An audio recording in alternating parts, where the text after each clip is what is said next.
नमस्कार, मैं अंजलि मिश्रा। स्वागत है आप सभी का द न्यूज में। आपको बता दें कि बिहार को मिले स्पेशल बजट के बाद लगातार अगर आप देखेंगे तो बयानबाजियों का दौर देखने के लिए मिल रहा है। इसी बीच बजट को लेकर जहां पर राबड़ी देवी ने कहा कि झुनझुना थमा दिया गया है बिहार को, तो वहीं दूसरी तरफ इस मामले पर लगातार जो है रिएक्शंस देखने के लिए मिल रही है। और अब लालू प्रसाद यादव, जिनकी तबीयत खराब थी, अस्पताल से निकलते हुए उन्होंने भी अब इस मामले पर कॉमेंट कर दिया है। और कॉमेंट करते हुए उन्होंने कहा है कि नीतीश कुमार ने पूरी तरीके से सरेंडर कर दिया है। जी हाँ, बिल्कुल सही सुना आपने। वहीं दूसरी तरफ ललन सिंह ने जो बयान दिया था राबड़ी देवी को लेकर, उस पर अब राबड़ी देवी ने प्रतिक्रिया देते हुए कहा कि अपनी माँ और बीवी का सर्टिफिकेट दिखाइए। तो आप सोच रहे कि पूरा माजरा क्या है, विस्तार से मेरे साथ समझिए। आपको बता दें कि बिहार को मिले स्पेशल बजट के बाद लालू प्रसाद यादव का बयान सामने आया, जहां पर जब पत्रकारों ने उनसे बिहार के स्पेशल स्टेटस को लेकर सवाल पूछा तो उन्होंने कहा कि अब नीतीश कुमार ने कुर्सी बचाने के लिए पूरी तरीके से सरेंडर कर दिया है। वहीं दूसरी तरफ आपको बता दें कि पिछले कुछ दिनों से बिहार के सियासी गलियारों में बयानबाजियों का दौर जारी है। जदयू नेता ललन सिंह ने बिहार के पूर्व मुख्यमंत्री के बारे में कहा था कि राबड़ी देवी बजट क्या समझेगी, उनको साइन करना नहीं आता है। अब इस बयान पर राबड़ी देवी ने पलटवार किया और उन्होंने ललन सिंह की बात पर पलटवार करते हुए कहा कि ललन बताएं कि उनकी माँ बीवी कितनी पढ़ी लिखी है। राबड़ी देवी ने कहा कि ललन सिंह हमारे ऊपर जो बोले हैं, मैं बजट नहीं समझती हूँ, वो लोग महिला का अपमान करते हैं, दूसरी महिलाओं पर बोलते हैं, लेकिन ललन सिंह बताइए कि वो अपनी माँ और बीवी को कितना पढ़ाए हैं, वे अपनी माँ और पत्नी का सर्टिफिकेट दिखाएं कि वो लोग कितना पढ़ी है। ललन सिंह और सीएम को माफी मांगनी चाहिए, वो बार बार महिलाओं का अपमान ना करे। दरअसल 24 जनवरी को केंद्रीय मंत्री ललन सिंह ने पूर्व सीएम राबड़ी देवी को लेकर एक बयान दिया था। क्या कुछ कहा था उन्होंने, एक बार आप खुद सुनिए। बिहार से हम लोगों की मांग थी कि बिहार को विशेष राज्य का दर्जा दिया जाए या बिहार को विशेष पैकेज दिया जाए। आज जो बजट आया है और माननीय वित्त मंत्री जी ने जो बजट पेश किया है, उसमें बिहार के लिए पैकेज का भरमार है।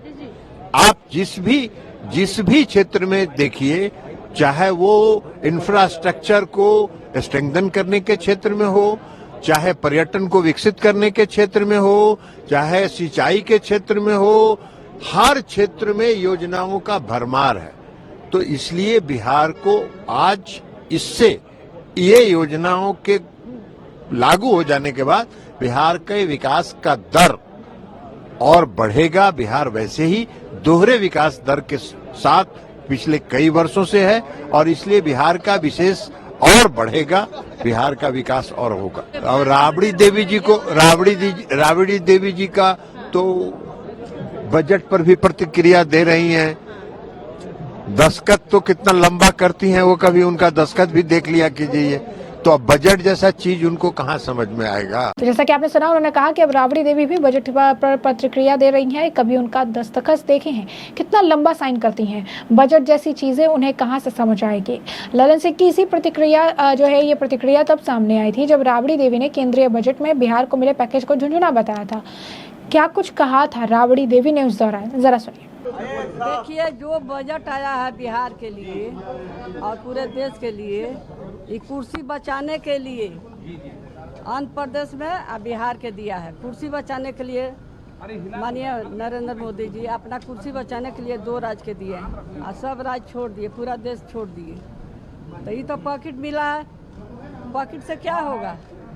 जब नीतीश कुमार जी विशेष राज्य के दर्जा मांगे थे तो ये पॉकेट देने से क्या होगा। बिहार गरीब राज्य है और गरीबों यहाँ ज़्यादा है, गरीबी ज़्यादा है। यहाँ कौन चीज़ है, न कल है, न कारखाना है, न फैक्ट्री है। यहाँ बालू और पानी है, और क्या है। यहाँ कल कारखाना लगाना चाहिए, यहाँ बिहार में लोगों को रोजगार मिलना चाहिए, किसानों को मिलना चाहिए, मजदूरी मिलना चाहिए। पुल गिर रहा, पुल बन रहा, पुल गिर रहा, 20 को पुल गिर गया। कैसा ही काम हो रहा है, कौन ठेकेदार बना रहा है, कब टेंडर हुआ। जर लोग नहीं पकड़ा है, पुलिस पकड़ रहा है। कब ये टेंडर हुआ, किसके समय टेंडर हुआ, कौन बनवाया, ये सब आप लोग का पूछना चाहिए, तो आप लोग तो पूछते नहीं है। जैसे कि आपने राबड़ी देवी का भी बयान सुना, उसके बाद आपको बता दें कि ललन सिंह ने कहा कि बजट में जो बिहार को स्पेशल पैकेज मिला है उसमें योजनाओं की भरमार है। इसमें बिहार का विकास दर डबल हो जाएगा। बजट में बिहार के हर क्षेत्र के लिए पैकेज है, चाहे वो इंफ्रास्ट्रक्चर हो या टूरिज्म। अगर सारी योजनाएं लागू हो जाती है तो हर सेक्टर का दोहरा विकास होगा। बजट पर ही बोलते हुए जब उन्होंने राबड़ी देवी के द्वारा बजट पर की गई टिप्पणी के बारे में पूछा गया तो ललन सिंह ने कहा कि उनको बजट समझ में आता है क्या, कभी उनका साइन देखे हैं। अब राबड़ी देवी ने बजट को झुंझुना बताया था। बजट में बिहार के मिले 26,000 करोड़ रुपए को बिहार के विपक्षी पार्टी आरजेडी के नेता राबड़ी देवी ने झुंझुना करार दिया था। इसके बाद ही जदयू नेता ललन सिंह ने पलटवार करते हुए बजट को लेकर राबड़ी देवी की समझ पर तल्ख टिप्पणी कर दी थी। दरअसल आरजेडी विधायकों के साथ सदन के बाहर विरोध जता रही राबड़ी देवी ने बिहार को विशेष दर्जा नहीं मिलने पर नीतीश कुमार से इस्तीफे की मांग की थी। नीतीश कुमार से उन्होंने इस्तीफा मांगा था और अब तो आप देख ही सकते हैं लालू प्रसाद यादव भी कह रही है कि नीतीश कुमार को सरेंडर कर देना चाहिए। राबड़ी देवी ने कहा था कि जब नीतीश कुमार की मांग पूरी नहीं हुई, बिहार को विशेष राज्य का दर्जा नहीं मिला तो उन्हें इस्तीफा दे देना चाहिए। ये पूछे जाने पर कि क्या सीएम नीतीश कुमार इस्तीफा देकर इधर आते हैं तो उनका स्वागत होगा, इस पर राबड़ी देवी ने कहा क्यों स्वागत होगा, वो इस्तीफा देकर अलग अलग रहेंगे। आगे राबड़ी ने कहा कि बजट में कुछ नहीं है, किसानों के लिए, युवाओं के लिए कुछ नहीं दिया गया। बिहार में आए दिन पुल टूट रहे हैं, बाढ़ से लोग परेशान हैं, बाढ़ पीड़ित लोगों को खाना नहीं मिल रहा, हर दिन हत्याएं हो रही हैं, लोग बजट की वाहवाही कर रहे हैं। ये बजट में बिहार को सिर्फ झुनझुना थमा दिया गया है, इसमें बिहार के लिए कुछ नहीं है। तो अगर आप देखेंगे तो लगातार जो है बयानबाजियों का दौर, जैसा कि हमने आपको कहा कि दिया जा रहा है। अब राबड़ी देवी ने सर्टिफिकेट दिखाने की बात जो है कह दी है, तो अब वहाँ से अगर आप कहेंगे, लालू प्रसाद यादव ने भी कह दिया है कि नीतीश कुमार जो है बीजेपी के सामने सरेंडर कर दे रहे हैं। अब जदयू ने कहा है कि लालू यादव सिर्फ और सिर्फ का जो है जेल में सरेंडर करते हैं, उनकी आदत बन गई है जेल में सरेंडर करने की। तो कहीं ना कहीं अगर आप देखेंगे तो लगातार जो बयानबाजी है उसका दौर देखने के लिए बढ़ रहा है। लगातार दोनों तरफ से जो है तीखी बयानबाजी की जा रही है, दोनों तरफ से तीखी चीज़ें कही जा रही है और वो कह रही है कि किस तरीके से सिचुएशन जो है बदल रही, किस तरीके से हालात देखने के लिए मिल रही है। उसके बाद भी जो यहाँ पर बिहार के लिए चीज़ें कह रही हैं, उसकी तारीफें कर रही हैं, वाहवाही कर रही हैं। तो ये जो है कहीं ना कहीं वो पूछ रही है कि क्या इन्होंने में दिया है बिहार को, इन्होंने झुंझुना थमा दिया है, उन्होंने कुछ दिया नहीं है, कुछ मिला नहीं है। तो इस तरीके की बातें जो है उनके द्वारा लगातार कही जा रही है, जो बता रही है कि बिहार में इस वक्त बजट जो मिला है, जो बजट की अगर आप कहेंगे कि कवायद हुई और बजट में स्पेशल स्टेटस मिला है, इसे लेकर भी जो विपक्षी पार्टी है बिहार की वो खुश नहीं है।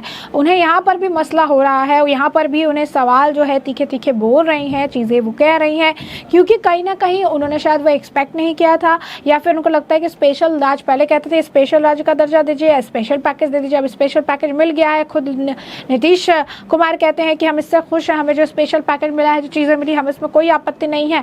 तो अभी नहीं, उस चीज़ से आपत्ति होने लगी है। तो कहीं ना कहीं अगर आप देखेंगे तो दोनों ही मामले में आपत्ति जताना, बयानबाजी करना, अब ये विपक्ष की जो है अब बयानबाजी करना एक तरह से आदत बन चुकी है कि वो कहीं पर भी खुश नहीं है, कहीं पर भी उन्हें सुकून नहीं है, सिर्फ और सिर्फ उन्हें बयानबाजी करनी है और बयान देकर जो है चीज़ें कहनी है और अपने हिसाब से उसे घुमाना है। और यही इस वक्त बिहार में भी देखने के लिए मिल रहा है। तो ऐसे में हमने आपको जो पूरा मामला है ये बड़े विस्तार से बताया कि पूरा मामला क्या है, किस तरीके से एक तरफ नीतीश कुमार पर लालू प्रसाद यादव बयान दे रही हैं, तो वहीं दूसरी तरफ इस मामले को लेकर अगर आप कहेंगे कि बयानबाजियों का दौर देखने के लिए मिल रहा है। नीतीश कुमार पर लालू प्रसाद यादव बयान दे रहे हैं, फिर राबड़ी देवी ललन सिंह पर जो है बयान दे रही है। ललन सिंह ने बयान जो दिया था कि उन्हें साइन करना नहीं आता है, वो काफ़ी लंबा साइन करती है, वो बजट पर बात बोल रही हैं। तो अब राबड़ी देवी कहती हैं कि उनको कहिए कि उनकी माँ और बहन जो है कितना पढ़ी हुई हैं, कितना उनकी बीवी कितनी पढ़ी हुई है, सबका वो सर्टिफिकेट लाकर लोगों के सामने दिखाया। महिलाओं का ये अपमान करते हैं और अब जो है दोनों तरफ से ही लगातार जो है बयानबाजियों का दौर देखने को मिल रहा है। तो ऐसे में अब इस पूरे मामले पर आपकी भी जो राय हो हम कमेंट सेक्शन में कमेंट करके ज़रूर साझा करिएगा। धन्यवाद।